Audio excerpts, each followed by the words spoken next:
Okay, let's start to take things to the next level now, all right? Now we're going to say that we get to side control and his arm is in a better position, okay?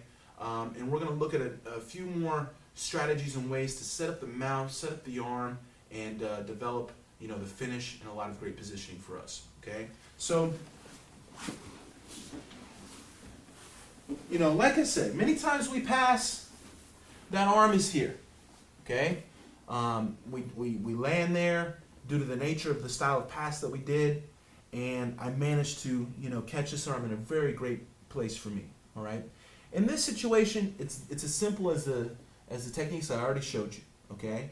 I'm either going to mount or I'm going to attack the arm. It's that simple, all right? I want to pull him to his side, get busy on the arm, or I'm going to, smother him and do the mount that I showed you, the sort of smashing smother mount, all right? When the arm is over here, now things change a little bit, okay? It's not quite as easy for me to mount. We have this form in our neck, keep a little more space, and, things change a little bit, but there's still many great attacks that we can do, including the arm, including the mount, and so on and so forth, all right? So let's first, once again, look at a way to mount, all right? In this situation, I want to really take advantage of that hip-to-hip positioning that we talked about, and I want to put him in a really terrible position. This mount, I like to call the Hodger Gracie mount. Watched him use this style several times. It's very powerful, and it's a great way, once again, to really smother, the person on bottom, okay?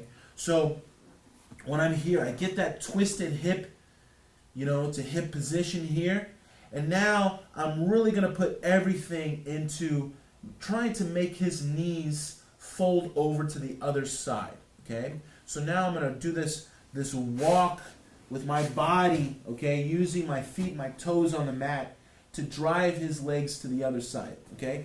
This is a great thing to do at any point in time, all right? If you feel like you got someone that's working hard to shrimp and move and bump and they're feeling strong and maybe they're not that tired and broken down yet, then you can take your time to, do this as much as you need. Maybe you guys end up going in a circle, you end up doing this so much.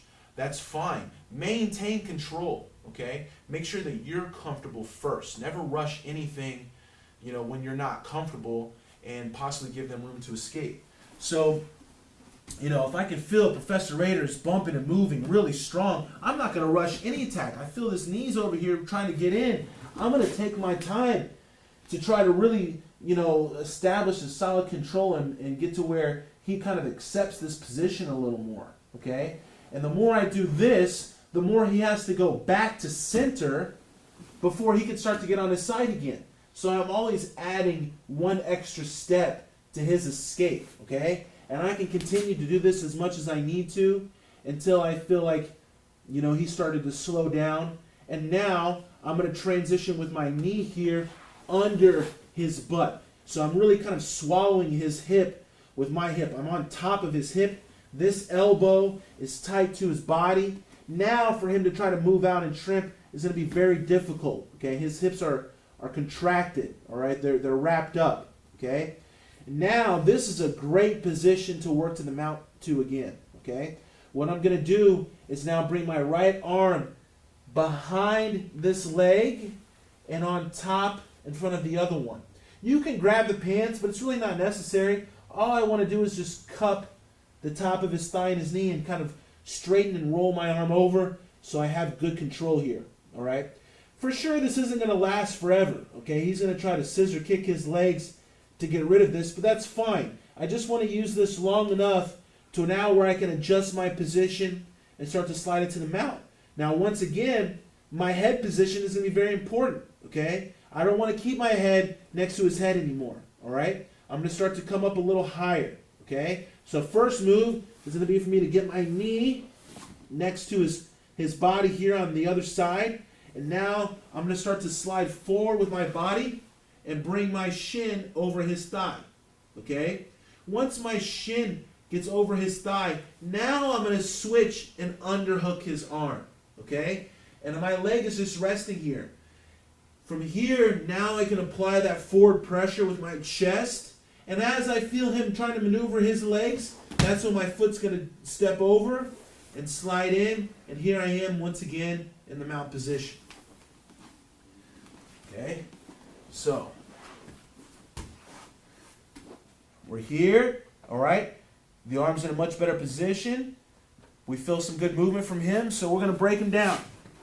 Okay, fold those legs over. I'm literally like sitting. All my weight, the majority of my weight is right on top of the top part of his thigh, right where his hip is.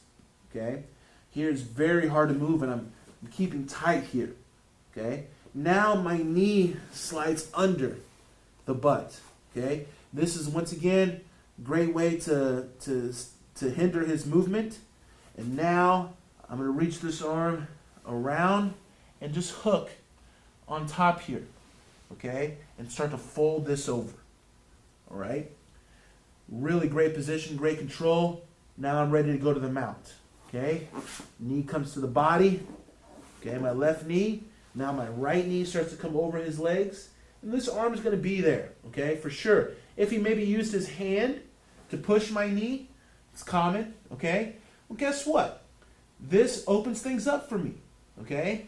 I can come under, walk this up, get my knee to the mat, take my time to add my smother, boom, step and slide, okay? Or, guess what? I'm here, he pushed my knee, I get this underhook, I can come back and now attack the arm like we did before. This is going to be a reoccurring theme. I want you to understand, all right? I'm always looking to progress in one shape or form or another, okay?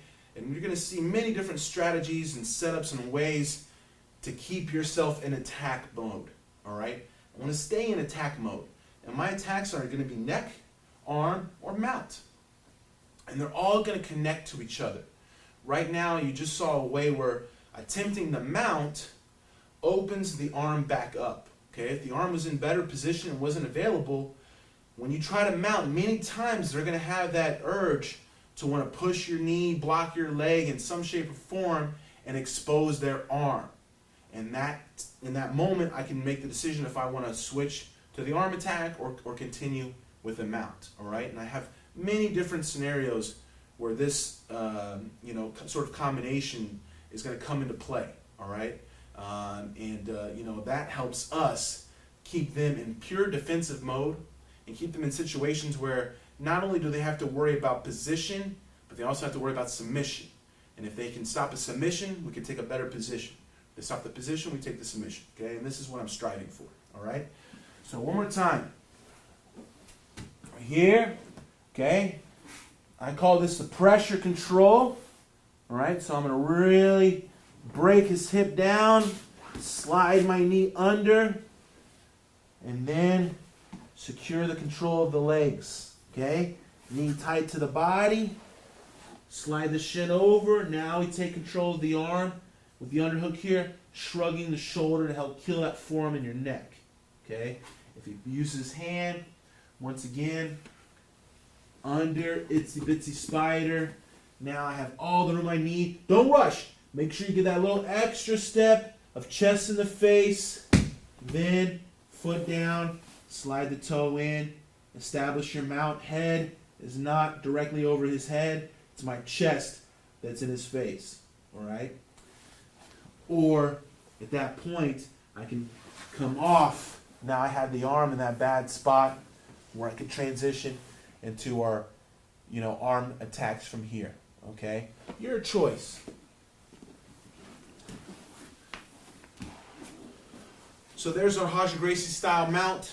One of my favorite ways to mount, favorite ways to put a lot of pressure, and this is just great control, okay?